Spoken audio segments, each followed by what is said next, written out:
میں ہوں سید بادشاہ چینل سے خالد بخاری۔ پیش خدمت ہے واصف علی واصف کی ایک اور تحریر۔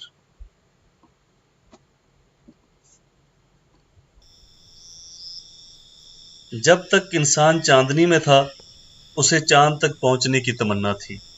چاندنی میں لطف تھا لیکن چاند پاس نہیں تھا۔ چاندنی پاس تھی اور چاند کے لیے طبیعت اداس تھی۔ انسان چاند پر جا پہنچا، وہاں چاند تھا لیکن افسوس کہ وہاں چاندنی نہ تھی۔ چاندنی ہو تو چاند نہیں ملتا، چاند ملے تو چاندنی نہیں ملتی۔ عجب بات ہے، دونوں ایک دوسرے کے دم سے ہیں، ایک دوسرے کی پہچان ہے، لیکن ایک دوسرے سے ہمیشہ ہمیشہ کے لیے الگ۔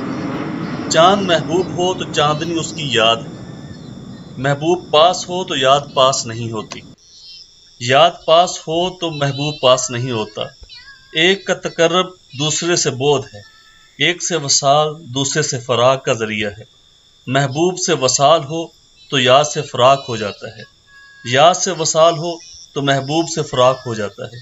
گویا کہ ہر فراق میں وصال پوشیدہ ہے اور ہر وصال میں فراق پوشیدہ ہے۔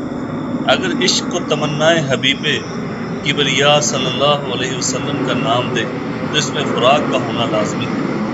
تمنا کی ہستی مشاہدے تک ہے، دیدار سے تمنا کا آغاز ہوتا ہے اور تمنا دیدار کی یاد میں پلتی ہے۔ جو ایک بار دیکھا اسے دوبارہ دیکھنے کی آرزو عشق ہے۔ عشق ہمیشہ فراق سے گزرے گا۔ عشق حجر کے آتش قدوں میں جوان رہتا ہے اور وصال کے برف خانوں میں مجمد ہو جاتا ہے۔ بات کہنے کی نہیں، بس صرف غور کرنے کی بات ہے۔ فرشتے ہمہ وقت تقرب میں ہیں، وصال میں ہیں، وہ عشق سے محروم ہیں، وہ صرف فرشتے ہیں۔ انسان فراق میں ہے، عشق میں ہے، انسان کے پاس یاد ہے، اور یہی فرق ہے دنیا اور آخرت کا۔ یہاں اللہ کی یاد ہے اور وہاں دیدار ہوگا۔ انسان کو اشرف بنایا گیا، اس کا شرف صرف یہی ہے کہ اس کے پاس فراق ہے، اس کے پاس عشق ہے، اس کے پاس یاد ہے، تمنائے وصال ہے، اور فرشتے اطاعت میں ہیں، عشق میں نہیں۔ عشق سوز ہے، عشق ساز ہے، عشق خاموشی ہے، عشق آواز ہے۔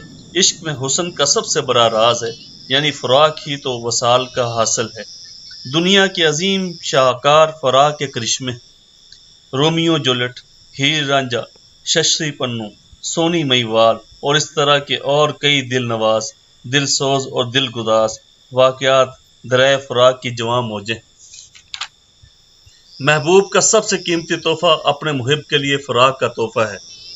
فراق کے زمانے شخصیت ساز زمانے ہوتے ہیں۔ انہی دنوں میں انسان کے اندر کا انسان بیدار ہوتا ہے، خوابیدہ اور گفتہ صلاحیتیں دریافت ہوتی ہیں۔ انسان کا اپنا باطن اس پر آشکار ہوتا ہے، محبوب کی یاد اسے جگاتی ہے، اور جاگنے والا انسان فراق کی راتوں سے اور بھی بہت کچھ حاصل کرتا ہے۔ حجر کی رات، غم کی رات، عرفان ذات کی رات ہوتی ہے۔ انسان کے آنسو اس کے لیے ایک عظیم مقدر لکھتے ہیں۔ کسی کی یاد میں جاگنے والا کبھی بدقسمت نہیں ہو سکتا۔ کسی کے درد میں رونے والا دنیا کے ہزار غم سے آزاد ہو جاتا ہے۔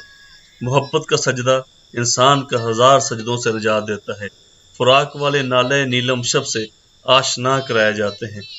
وہ زمانے کا مقدر بھی سنوار سکتے ہیں۔ ایسے لوگوں میں مقدر ساز انسان بھی پیدا ہوتے ہیں۔